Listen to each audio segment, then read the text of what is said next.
He sealed the letter and kissed the envelope, praying she'd believe every word. It sounded like a story from another world, one where he was safe, warm, and smiling. But the truth he left out could break her heart forever. You owe me a subscribe if this story touched you by the end, or a like if somehow it didn't. James is a 21-year-old farm boy who'd never left his village until the war swallowed him whole. Every week, without fail, he wrote to his mother. "Don't worry about me, Ma," the letters read. "The lads and I are laughing every night. The food is plenty. I'll be home by Christmas." But behind every cheerful word was a silence so loud it hurt. He didn't tell her about the nights the ground shook like the world was ending, or the smell that clung to his clothes, half smoke, half death.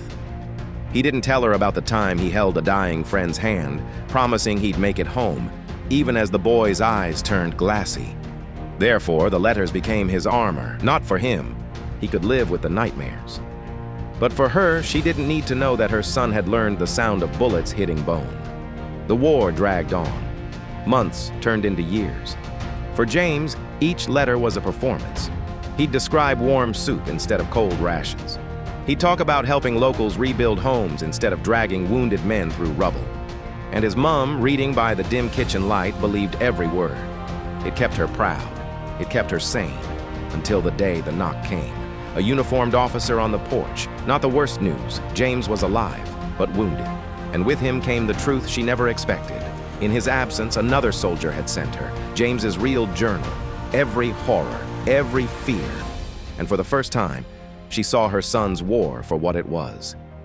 When James finally came home, limping, thinner, quieter, Mary didn't scold him for lying. She hugged him longer than she ever had before, because she finally understood his lies weren't to deceive her. They were to protect her. And sometimes in war, the greatest act of love is silence. If you were in James's boots, would you tell your mother the truth?